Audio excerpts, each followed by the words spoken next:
All right, Cyberpunk Red, organization tips for GM running online campaign. All right, this is from NorCal79 on the Cyberpunk Red subreddit. What's up, Chooms? I'm a relatively new GM and just completed the second session of my inaugural campaign. Being new at this, my goal is to be organized so that I'm not having to scramble for opponent stat sheets and such. Check out the Goon method.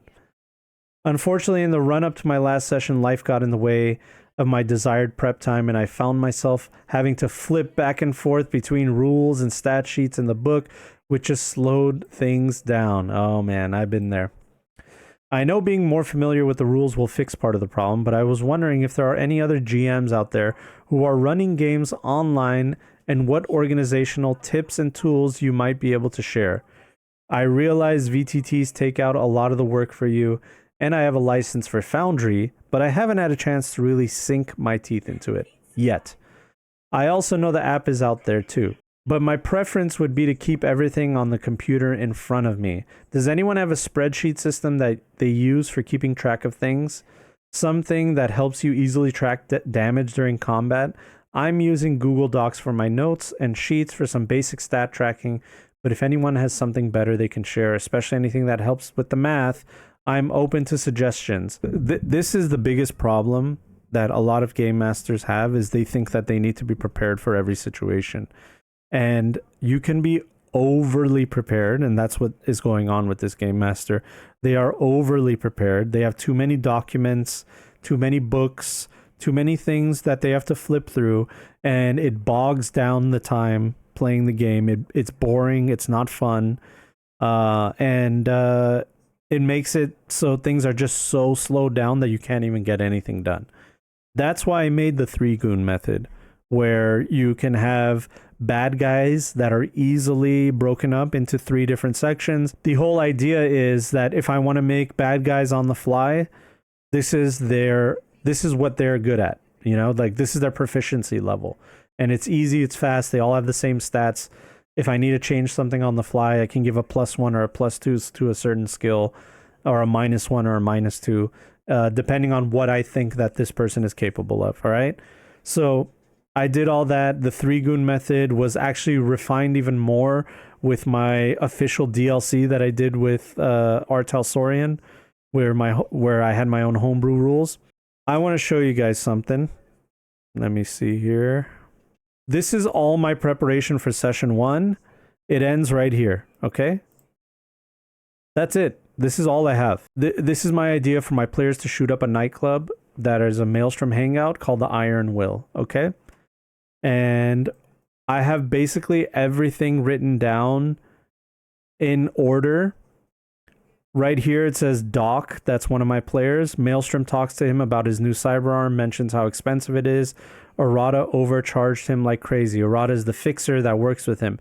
So this tells me that at some point in the session, if I feel like I need Doc to be involved, or the player that's playing Doc hasn't really done anything or popped off or interacted, I have something for them.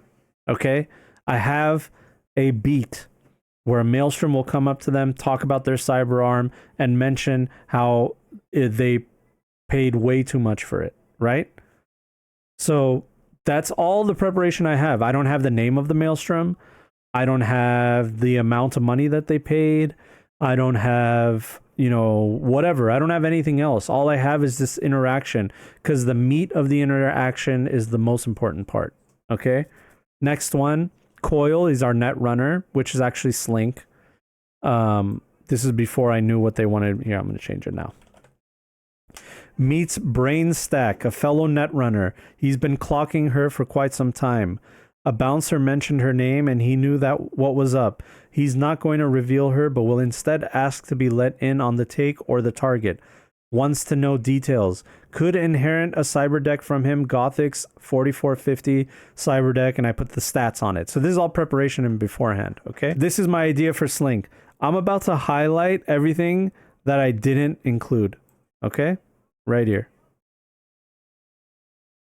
None of this went down. I prepared all this. None of it went down. And they did inherit a cyber deck off of a Netrunner enemy.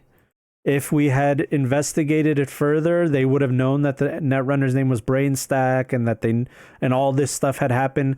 But the way that the session was flowing, we didn't do it. Okay? So I just cut all that part out and just told them like, hey, you got a cyber deck off their body. And here's the stats. There you go. That's all my... So you see how for each character, I had each player in my in the session, I have like a little beat for them, right? Next, Darby. His emergent AI I didn't even finish it. Okay, I don't know why I didn't finish it. This happened so long ago. But all I needed to know was about his emergent AI, okay? I think I ended up not involving his AI, or I did for a second, where I was like the AI. So he has like an AI robot that's like with him at all times. And the AI was like, hey, I detect like elevated heartbeats around you. Is everything okay? And that was the elevated heartbeats of the Maelstrom knowing like that something was going to go down, right? So that was that. So each player has like a little thing that's going on. Now let's get down to what happens in the session, all right? This is just me brainstorming what I'm going to do in this session. They're going to a nightclub, all right? Maelstrom Hangout is where a prototype cyber arm is located. The Iron Will nightclub owner is a Carrie Uridine fan. He's a sadistic Maelstrom lieutenant by the name of Chromebreak. He's an old school solo with a lot of chrome. He has 4 arms, uses 2 hand cannons and 2 clawed hands. This is basically for combat. I know what I'm going to be using for combat here, okay? But everything else is just, this is like the hook for the story. All right? So far, the preparation is so small, all right? And why do I have it written this way is because as we're going through the session, I can follow along on these bullet points. If they're already in the hangout and they already know what their mission is, I can bypass this, okay? Now they're in the nightclub. Maelstrom are getting ready for a heist. They plan to hit a Valentino hideout that's storing crates of Militech hardware, okay? So now the players are at the nightclub. This is the main piece of information that they're going to get from talking to the bartender, from doing a skill check, from whatever. Because they want to case the joint. They want to see what's going on. What are the Maelstrom even doing there? It's not just Maelstrom there, you know? There's other people that are there as well. I didn't write that down though. That's just me, my own logic telling me there's a nightclub, it's a Maelstrom hangout, but guess what? Other people like to hang out there too, you know? It's open to the public. So, and because it's a Maelstrom hangout, maybe people want to hang out there even more, right? But I didn't write any of that down. That's just logical leaps that I'm making. The most important thing that I wrote down was what the players will find out through skill checks, okay? Now, once they find out the mood of the situation, they're like, okay, well, we're here for a reason, right? The manager's office is locked up tight, needs a key card or a net run. This is all the backdoor stuff this is all the net running stuff you have to do. And then a secret thing with a file shows that Orada, under an alias Barn Owl, tipped off Maelstrom about players stealing their goods at the bottom of the net architecture. So they know where the thing is going to be. It's in the manager's office. They find out. All I have here prepared is that they need to get through it. This is how they can get through it. And if they get through it, there's a little bit of a secret at the end. If they somehow find out, they'll find out that the fixer that sent them on this mission actually is double dipping and is thinking, okay, I'll send these guys on the mission, but if they fail, at least I told the Maelstrom that they're coming, and the Maelstrom will be like, hey, thanks for the tip. We caught those guys and killed them before they could do anything to us. If the players succeed, then like, good. That's what I hired them for. You know what I mean? But obviously the fixer didn't know that the players would find out that he betrayed them, right? This is the same guy that overcharged Doc for a piece of cyberware and stuff like that. So anyway, not a good guy, right? Next, musical act. Gorgon playing neo-industrial music, hates the Maelstrom, just doing it for the eddies, has an access card for the whole club. This didn't come into play at all. They didn't talk to the DJ. They didn't care about the DJ other than the spectacle of it. It was a guy that looked like a Medusa, basically a Gorgon, and he was playing music. But that's it. They didn't investigate the guy or try to talk to him. So this stuff I didn't even need to do. All right. Now this is just like additional information about stuff in case, just in case they want to interact with stuff in the club. A group of Maelstrom will challenge the players to billiards. Players can overhear the gangers making fun of their lieutenant for being such a Eurodyne fanboy. One may recognize Teddy. They'll talk about Teddy's another player. They'll talk about how LT spends eddies on trinkets if they're connected to Eurodyne. They'll maybe talk about how he has some here in the office and some in his storage in Watson. I think out of all this, they didn't end up doing any of this billiard stuff, but they did overhear the boss talking about how he's into Carrie Eurodyne, and they were kind of making fun of him behind his back. None of this stuff happened. All that happened was they talk about how the lieutenant spends eddies on trinkets if they're connected to Eurodyne. They just made fun of him for being a fanboy behind his back, right? It let the players know that this is the right place to be, and it was a nothing. This was a nothing burger. I had this whole interaction with the Maelstrom here just in case they were a little bit too timid to get involved. Sometimes you're waiting for your players to go do the thing they need to do, and instead of waiting for them, you're just like, okay, you know what? I'm just gonna bring it to them. All right, where they have to interact or they have to do something. They have to react. The lieutenant will lose his mind if he finds out Teddy is a Eurodyne. He will propose giving Teddy a great life as his slave.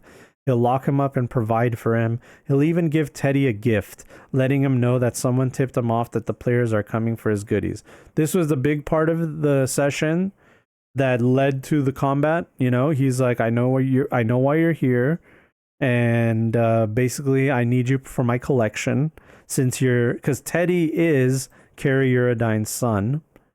That's what made it like a big deal. And he's like, ooh, Carrie Eurodyne's son, a collector's dream. I'm totally fine with having him as a slave just so he could be a part of my collection. And that's what led to the combat. Obviously, the player was not keen on that deal, and led to the combat situation. And that's it. So look, that's the whole session. That's it.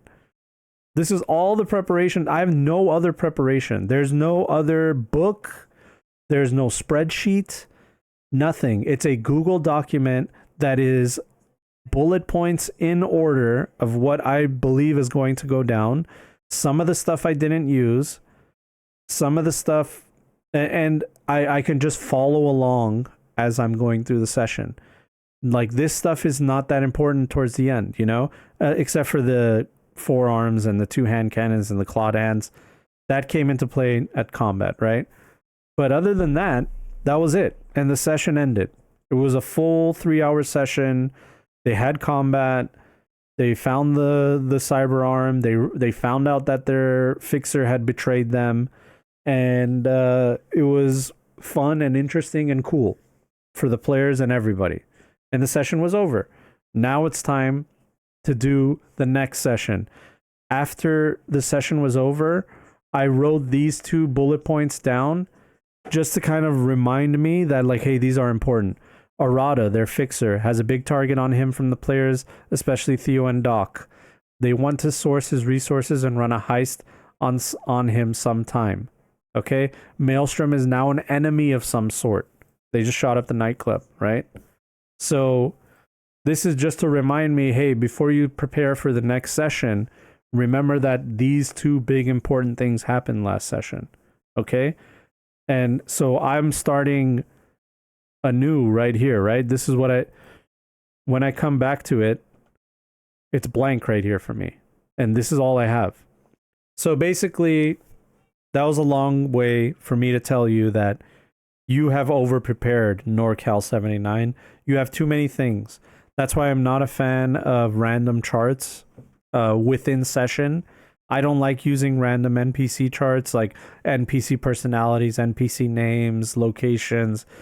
All that stuff should happen before the session, all right? Use it before the session, no problem. But during the session, we got to go, okay? We have no time. I don't want to look through the book for anything unless we absolutely need to know the answer, all right? But I don't want to pick up the book. I barely want to look at my notes, and I want to be there in the moment and playing the game. You know what I mean? So that's my idea. All right?